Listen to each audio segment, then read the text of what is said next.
it's really easy to look at Tony and I and go, oh, they're flying on private jets. Tony speaks in front of 20,000 people all over the world, multiple countries. But sometimes you forget where we came from and where it started. And we've never forgot what it's like to struggle. We've never forgot what it's like to want, even have envy of other people that are successful. So I don't think there could be anything better at this point than if you'd share your story, Tone. Well, I will, but I want to then reciprocate and hear yours. We both know pieces of each other's stories. We've been friends for so many years, but I think I was talking to Dean about this off camera. I said, I think if we were to share our stories, you get the reality. You know, it's like, not the hype. You see what it really takes, but also you see what's really possible. So my story starts out with me going to a seminar for the first time. I didn't know what a seminar was. I was 17 years old. I was working at high school, and I was working as a janitor, and I was working as a busboy, trying to help support my family, going to high school. And there was a man that my mom knew really well that was making money. And my mom and dad used to talk about this guy, and they said, my dad said, he was such a loser, and now he's so successful. He goes, he went to this seminar thing, and I was interested. What is this seminar thing? And he goes, I don't know, but and he was buying real estate in Orange County, California, flipping it, fixing things and flipping. You're a business, basically, right? So he needed somebody to help move somebody, and I was, pretty big. So I rented myself out for the weekend, carrying this heavy shit all around. But my goal was not to move shit. I was happy to do that and make some money, but I wanted to know what made this guy successful. I was obsessed, even then. And so I actually said to him at one point, we spent 2 days moving shit and doing all this stuff. And I said, I got to ask you a question. And only a kid knew this. I go, my dad says you used to be such a loser and now you're so successful, And the guy says, your dad said that? I said, well, he goes, I kind of was. I said, now you got all these homes, and how did you do all this? And he didn't tell me the mechanics of the strategies of buying real estate. He said, I went to this seminar by this guy named Jim Rohn. And I said, what's a seminar? He goes, well, a man takes all he's learned in his life and pours into 4 or 5 hours, 3 hours, and he teaches it to you. You pay a fee to go learn what he knows and save yourself all this time. And I said, what kind of things do you learn? He goes, well, simple things like, for things to get better, you got to get better. For things to change, you got to change. I said, well, that's obvious. He goes, yeah, but it's different when he tells it to you the way he does it. And I said, well, I think I'd like to go to all those things. Could I go? He said, yeah, you could. I said, well, will you get me in? He said, no. And I said, why not? He goes, because if you don't pay for it, you won't value it. And I said, well, how much is it? And he said, $40. Now, this is 1977. I'm 17 years old, and I'm making $35 a week as a janitor, right? I'm like, that's a week's pay. He said, well, then don't go. Learn by your own experience, and let it take decades. Yeah. He was not really sweet about it. He was really, but I'm glad he challenged me, because I remember leaving there going, that's bullshit. Why didn't you just get me in? But then I was like, shit, I got to know what this is. And so I scraped my money together, drive my 1968 Baja Bug down to Orange County, California, to this hotel down there. And remember, I turned the engine off and it exploded, made that sound. I'm wearing my thrift store jacket and suit I got, with open collar with a fake chain. And I go into this seminar, to go learn from this guy. And I listened to the seminar and I was really inspired by it. And I was like, I'd read a lot of books at that point. And I was like, the kid who's finishing the sentences out loud. I'd read Think and Grow Rich. I thought I had all the answers. And at the end, I was like, I want to go to work for this man. I want to spread the word. So I came back and I had all these ideas and I was going to make all this stuff happen. I laid out kind of a plan. And then I had this interruption, which is my mom and dad got divorced. My mom thought I was on my dad's side, so she kicked me out. It was Christmas Eve. And so that night, I slept on a mountain. The next night, I slept in somebody's laundry room. And then I laid out this plan to go to work for Jim Rohn. It was Christmas time. And so I called his offices in San Jose, and they were closed for the holidays.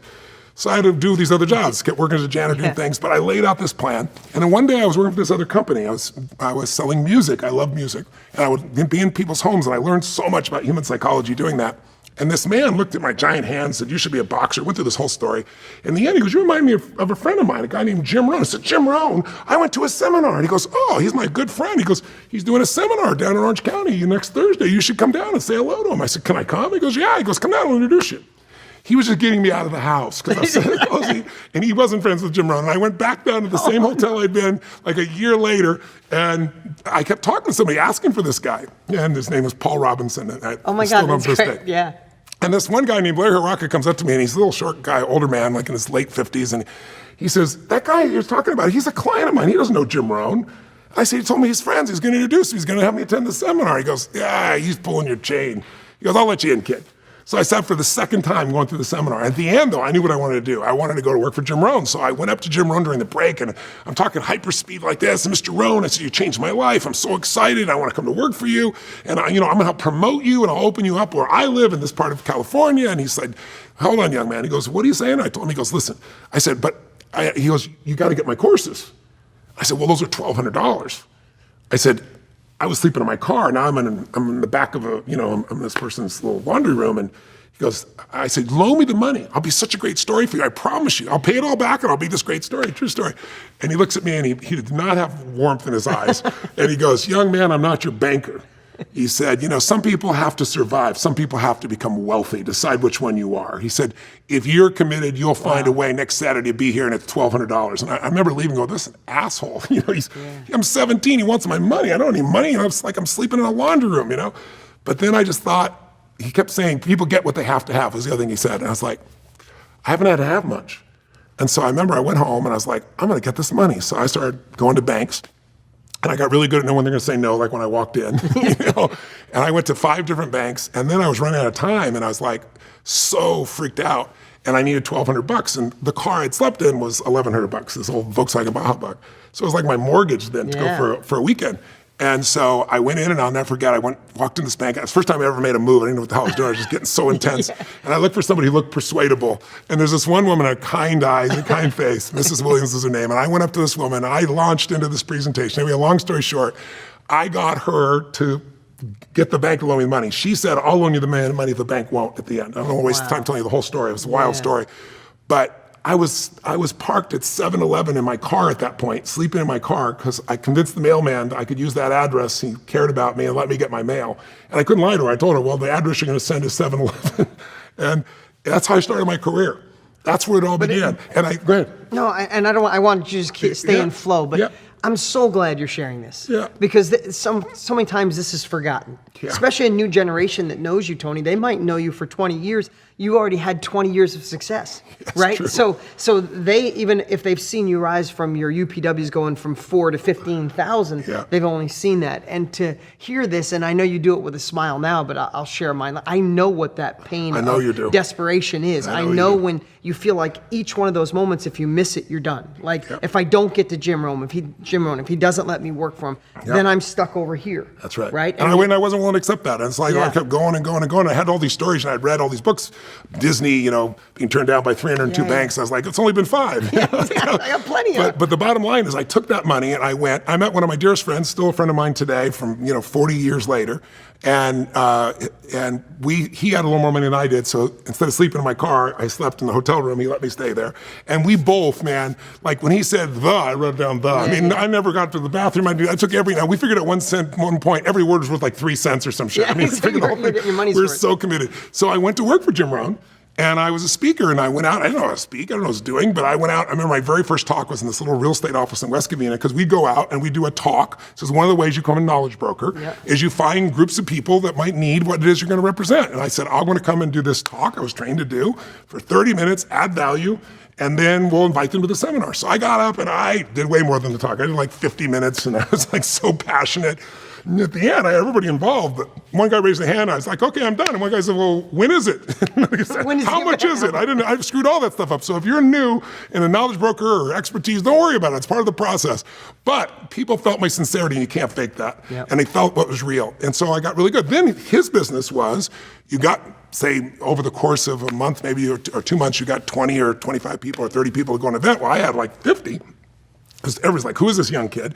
But then you followed up with them one-on-one, all of them, to sell his whole $1,200 program. He had a back-end program, a leadership course and things of that nature, a set of audio tapes. In those days, 6 audio tapes in a workbook cost $300. It's not like where you go free on YouTube today. It's a whole different world. And I went out, and literally every person I sat down with, I convinced, because I convinced the bank to loan me money. By the way, I was 17. I wasn't even legal. The woman says, well, how old are you? I said, I'm 17. She goes, you're not legal for a contract in California until you're 18. I said, I'll be 18 soon. She said, how soon? I said, how soon do I have to be 18? But my birthday was like 2 weeks later. Anyway, long story short, I go to work for him. I become the top guy in the whole country. He had like 1,200 employees there, salespeople. And it was just my pure passion. So in the beginning, I didn't have the skills. So if you don't either, people sense when something is real and raw. And I ran into people to talk to, and I wasn't doing it for the money. So I turned to the other salespeople, and I said, who do you have? I'll go talk to them for free for you. And everybody heard I closed every person successfully. So they were like, hell yes. So I remember I drove up to Six Flags Magic Mountain, like 2 hours in my Volkswagen, to work for somebody else for free, And we sat in this little booth. I remember this guy's on one side, I'm on the other, guy's in the middle, and I kept laying out what we're going to do. And the man says at the end, he goes, I don't think I'm going to do this. I said, you wouldn't have met me. You wouldn't have come here unless you'd gotten the value. You wouldn't have had this conversation unless you wanted more. And I said, I'm just not letting you out of this booth until you go. I said, you're going to have to convince me how you're going to lose. I literally convinced this guy to do it as well. Then I was so good at convincing everybody, I didn't understand buyer's remorse. And a bunch of people, and I made this money, and I got myself a new 260Z car, and I moved in a little apartment, and I wasn't in the room anymore.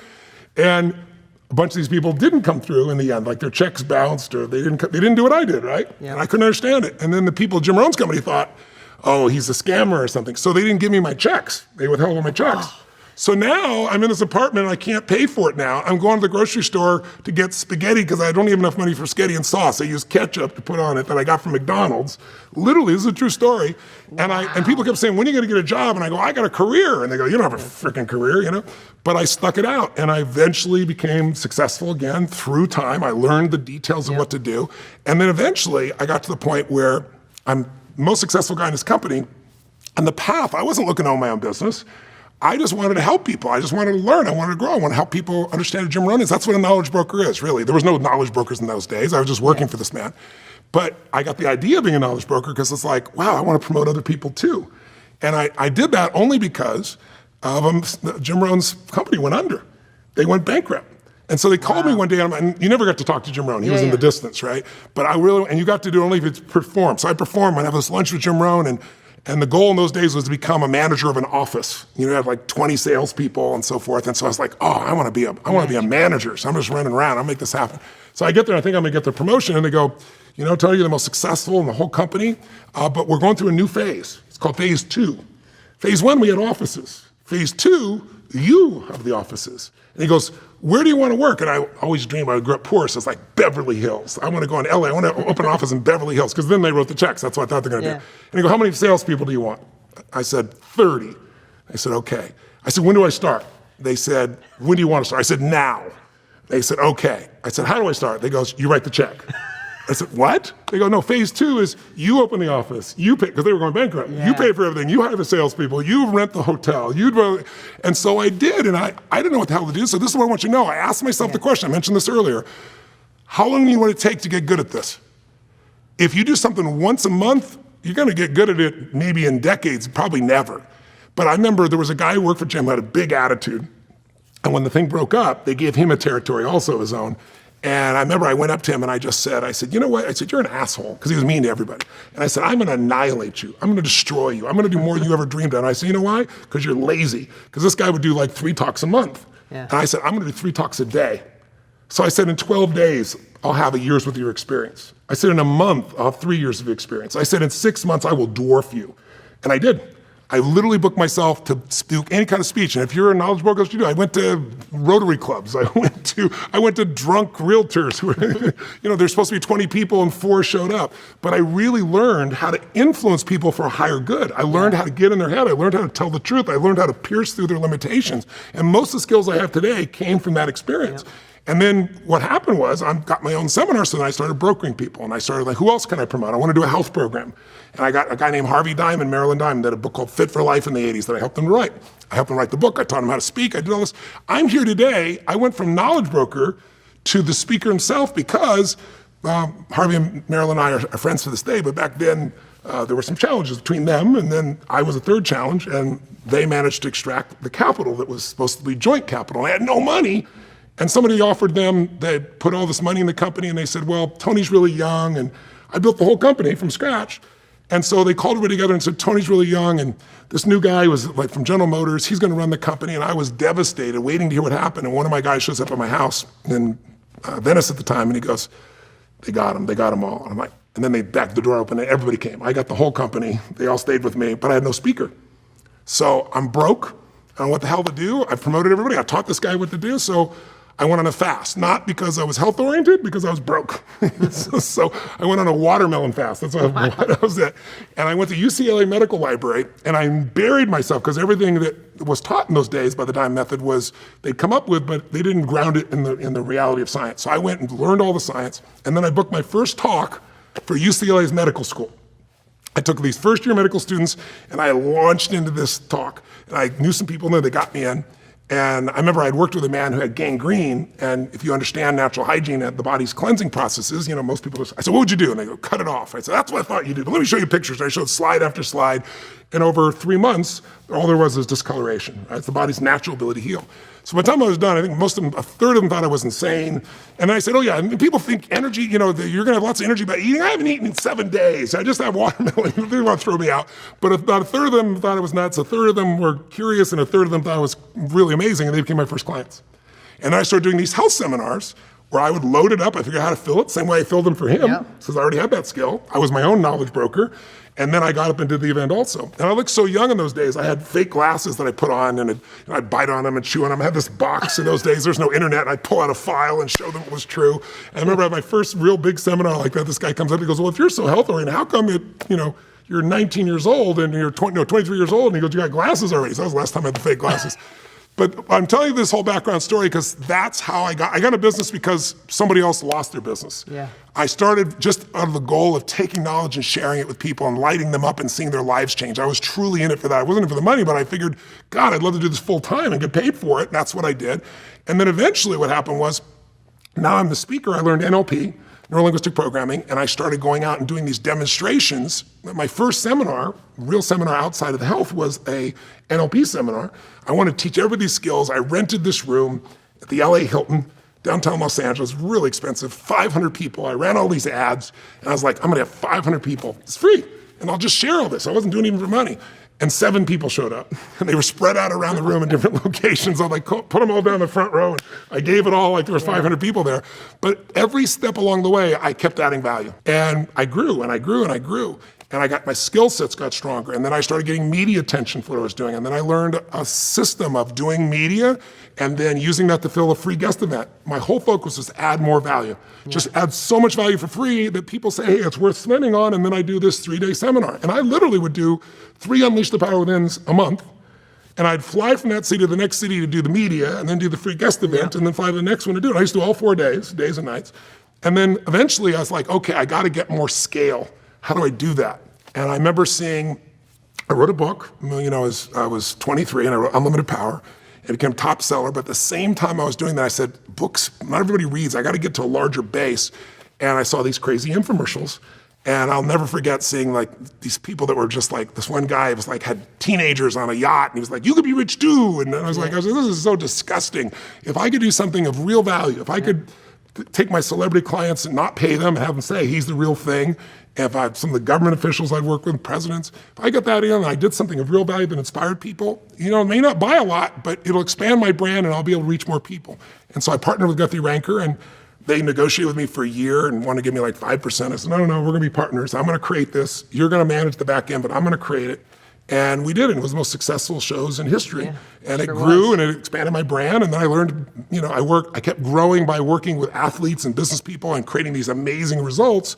And that just grew my brand as time went by. And now, this year my biggest events are 50 and 65. I got some football stadiums this year. You do. But my average event now is 10 to 15,000 people and I get to do what I love. And it all came from that early, crazy little beginning. So I want you to know, I don't care where you're starting, the pathway is there. It's not easy. And again, like I said earlier, in an earlier video I think I mentioned, most people overestimate what they're gonna do in the first year or year. They underestimate what they can do in a decade. If you're looking for the get-rich-quick scheme, is the wrong thing. But if you're looking to build something that you can be proud of for a lifetime and build to a point where your impact can be worldwide, especially today. I mean, today with the internet, with YouTube, it's so easy.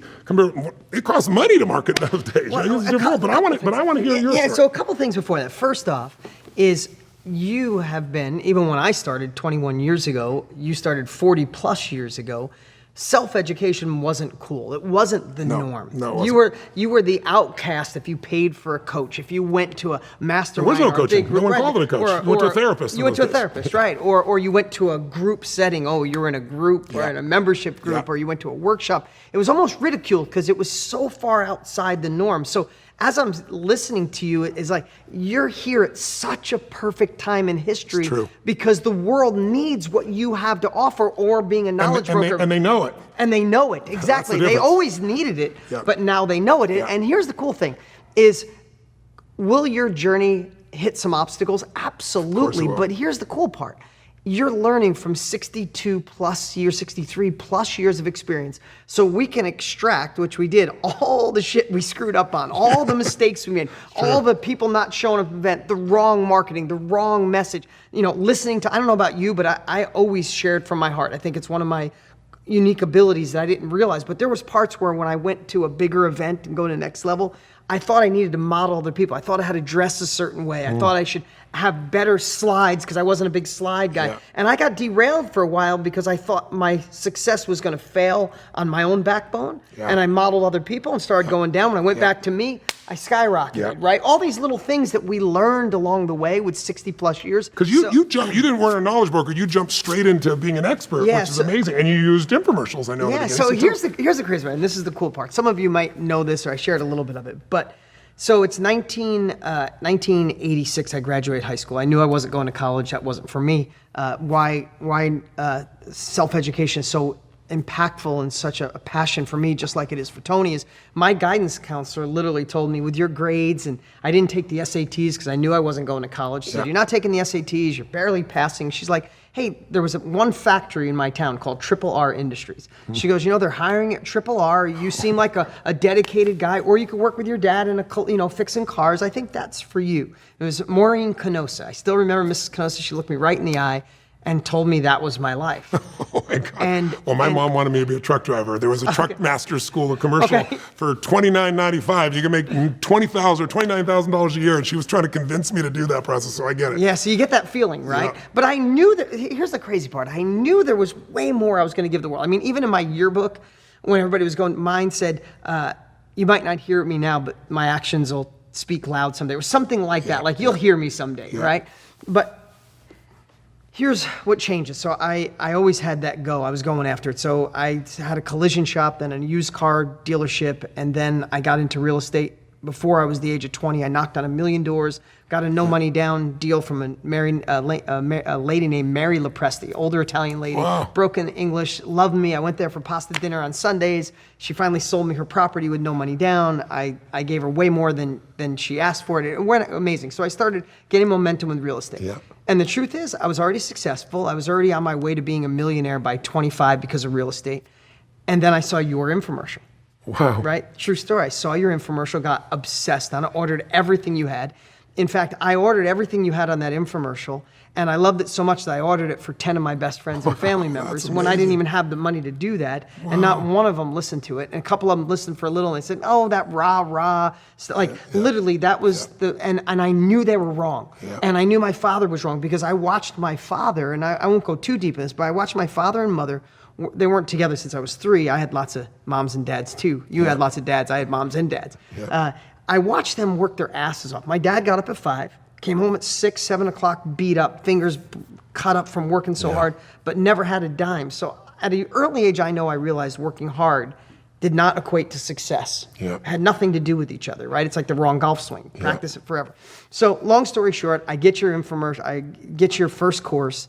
I obsess on it. I go through the entire thing probably 5 times. It shifts my way of thinking. I start getting momentum. By 1997, I made the decision I was filming an infomercial. Wow. Right? So I'd set my alarm for 4:45 every day. I live in this tiny little apartment. That's right, when I stopped doing infomercials. Yeah, right about the same time, actually. Yeah. So that's wild. So 1997, I'm in this little tiny apartment. I own the apartment house. There's 9 apartments. I'd fix one, I'd live in it, I'd rent it, I'd move in one, not done. I'd get it done, I'd rent it. So I got to the 9th one. I'm in at 4:45, I get up in the morning, I start writing my first course that I'm gonna put on an infomercial. 4:45 till about 9 o'clock, I'd do that. Then I'd go work on cars. I painted cars, I changed engines. Yep. I'd have headaches from spray paint. I drove a tow truck at night. Wow. I'd work on houses. So I'm doing all that to pay the bills, and I'm working on my first course. My first infomercial hit the air in November of 1998. It was a failure at first, went back and forth, had no idea what I was doing. Then when it started working, I didn't even know what to do with the clients. And let me back up. Tell them a story you told me the other day about. Yeah, I jumped in. When you tried to do your first infomercial. So tell them that part. So my first infomercial, so I get his course, and I have to back up and I have to say this. You taught me something that my father would say was idiotic. I paid for information. Why would you do that when you could just figure it out on your own? Or go to That's the library, my poor dad. Right? So my poor dad just thought he had to figure out everything on his own. And I realized in early age, I gave Tony Robbins money, and it leapfrogged me years in advance. Like I just took what you shared and I trusted you. So I just immediately implemented. I didn't question any of it. I just did it. And I watched the momentum grow. I became happier, more successful. I was overcoming obstacles, getting rid of limiting beliefs. I remember all those pieces. I remember you saying, stop, do it now. I'm like, okay, Tony, I'll do it now. Like literally. So I hire a crew. This whole crew comes to my house. I'm going to film an infomercial. And I figure I know this so well. I'm just going to light it up on camera. So that I'm sharing this with you so you can now see how bad it was for us, that you don't have to start off where we did. The crew comes. They come with this big dolly that weighed 1,000 pounds. I charged the whole thing on credit cards. The whole setup, the infomercial, everything. And you shot it at your house? I shot it at my house because I went from a 300 square foot house to I built the biggest house in my town. Wow. Right? So I just moved in this house. I filmed it. And I said, listen, I went from this 300 square foot apartment. I live in this house. This isn't a rented house. This is my house.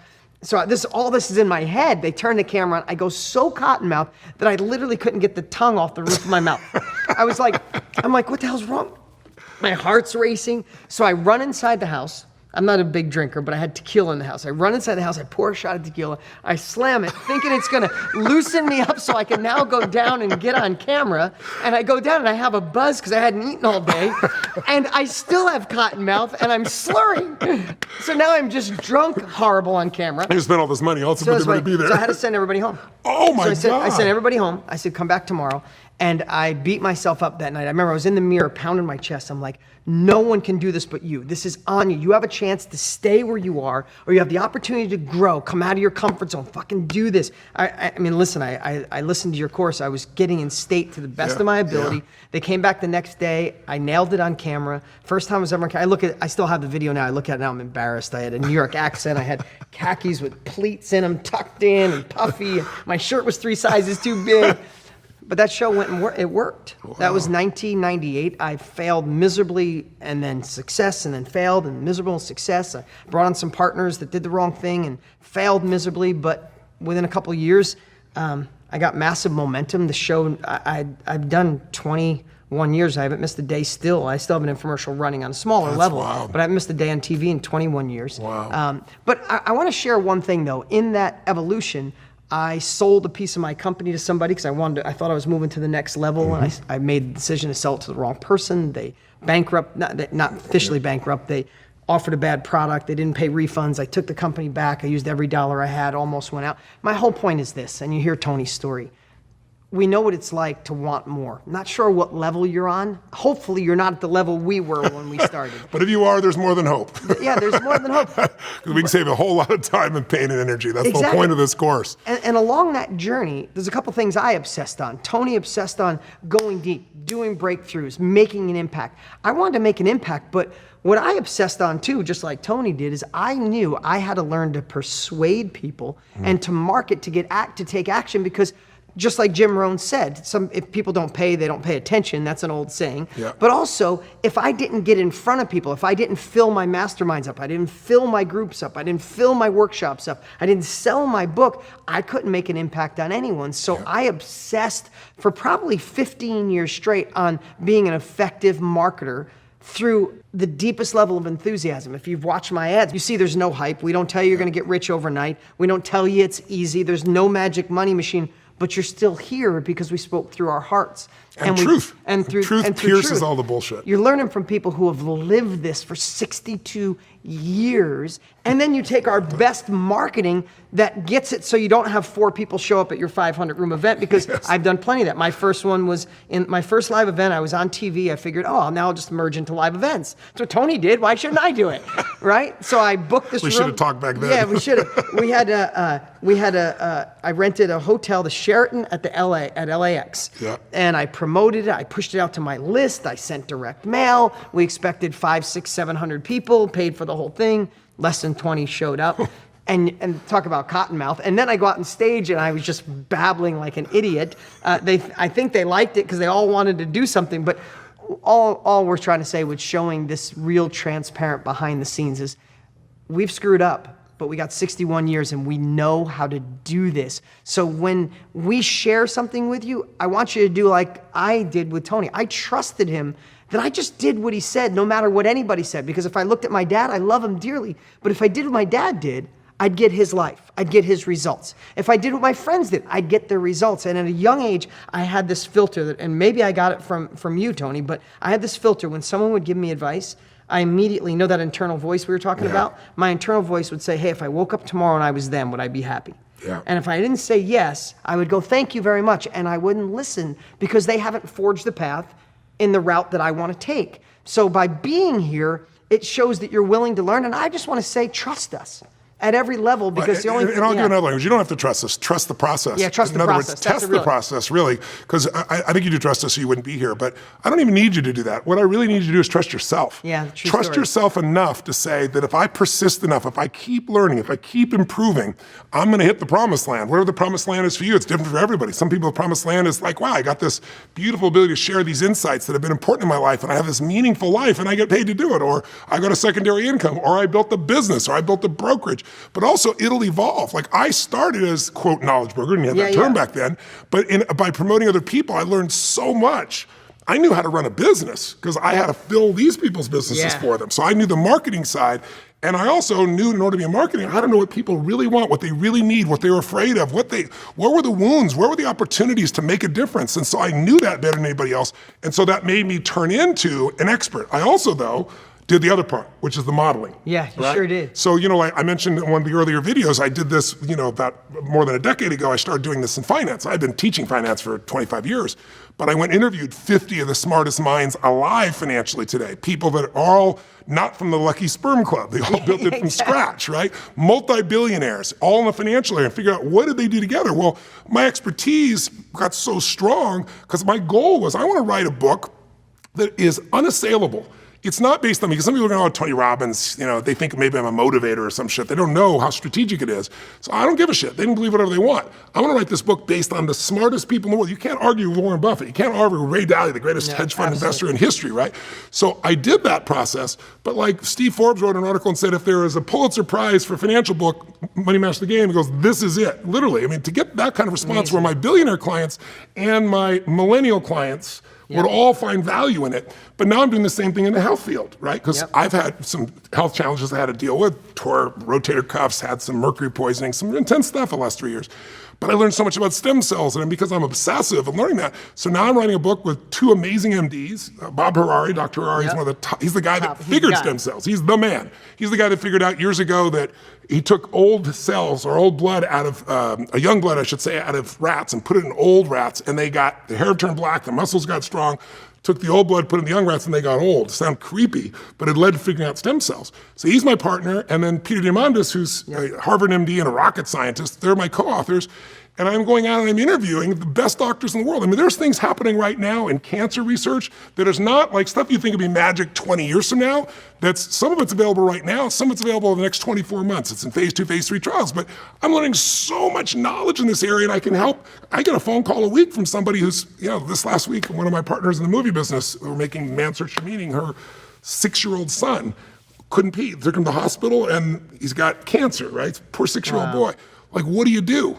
And so now I can take them to cutting edge technologies and tools where they're available that are not so toxic in there. But it's all because I'm doing the modeling, reporting, and then that makes me an expert. So I was written up, it sounds like I'm bragging, but I'm not. I just want to give you a sense, hearing my story, where it is. Like, Worth Magazine named me in the Power 100 most influential people in global finance. Amazing. And I was like 25 out of 100 ahead of people that, I don't even think I should be, but I've been able to spread that knowledge.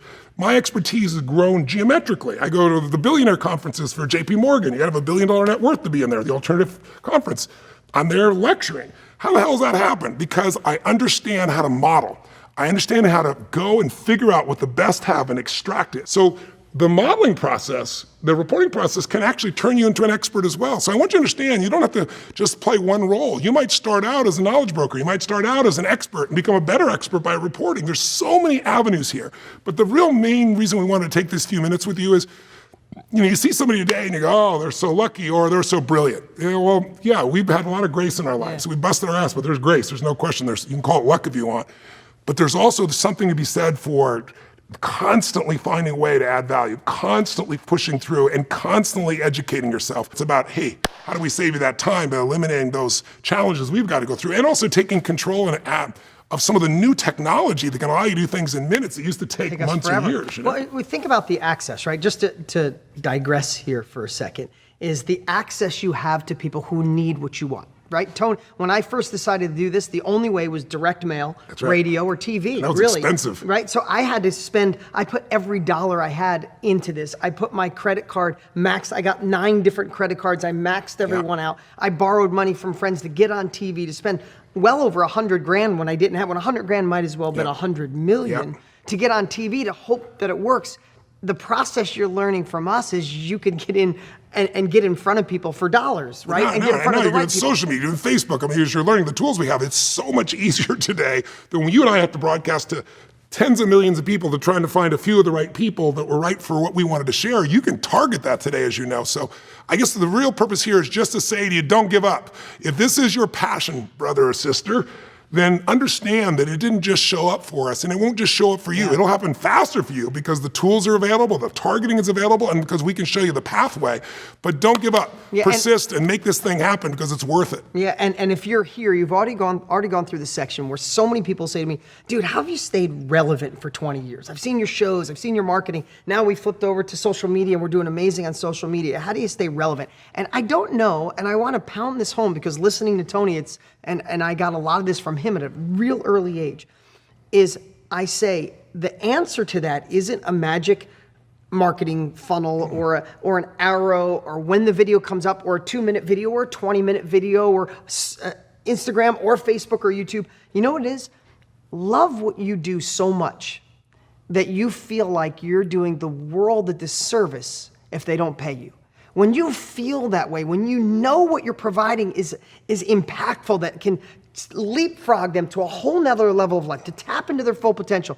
You watch the transformations this guy's got to have, and now I get to have that on a regular basis for almost 20 years. It lights you up. So whether you're the expert with the skill that you're going to share it, share something so damn valuable you feel bad if you don't get it to people who need it. And if you're going to be the expert who extracts the knowledge, or the reporter, extract from the best. Do whatever it takes. Knock down the doors. Get in front of the people who know the answers and become the expert because of proximity and extracting the knowledge. And if you're going to be the knowledge broker, find someone who just has that knowledge but doesn't have the access to fill a room or doesn't know how to do a workshop. And you have that, and you become the broker of the knowledge, just like Tony had. There could never be a better time to do this. The impact they need you, and this is your time. And if you do this from that place, if you do it from the place of truly your goal is to serving, I always tell people, your goals affect you. Jim Rohn used to tell me, your goals affect you whatever they are. If your goal is to survive, you operate a certain way. If your goal is to make a difference, you come from a different place. If you can find that mission inside yourself and really connect to it, and if you're willing to persist no matter what, if you're not just doing it for the money, if you're really doing it to serve, and neither one of us have to do another damn thing the rest of our life financially. But what would you do with your life? If life is only meaningful if you can do something that's beyond yourself. You've got a chance here to do something so meaningful and earn money. And if you do it over time and really build a business, it can make it so there's no limit to your economics as well. And then your economics won't be for you or even your family. It'll be like, who do I feed? Who do I get out of slavery? What do I, you'll find those things that are your mission, and you'll look at this life and you'll have a level of pride that isn't ego pride. Ego pride is when you make shit up and it's not true to try to look good. No one has to know what you do. When you know who you are and what you've created, there's no amount of money that can replace that. So take this journey, whatever stage you're in here, and continue with us. But we just wanted to hopefully bring to you a little reality of what can happen and also what it really takes. We're going to show you how to make it happen a lot quicker. So we hope you've been inspired by it, touched by it, and I hope you look at your own pathway and go, mine's going to be a hell of a lot easier than these two nuts. Yeah. And I'll end it with this. In the late 90s, mid 90s, I got your course. You made a shift in my life. I wrote in my journal, someday I just want to sit with Tony Robbins and thank him. Swear on my life. I swear to God if I'm exaggerating. That's and awesome. Look how dreams and life transforms when you focus, when you don't give up. Tony always said, if you find an obstacle, it doesn't matter how many are there, keep going, because at the end, it's worth every bit. It's a pleasure to have you here. Let's keep going.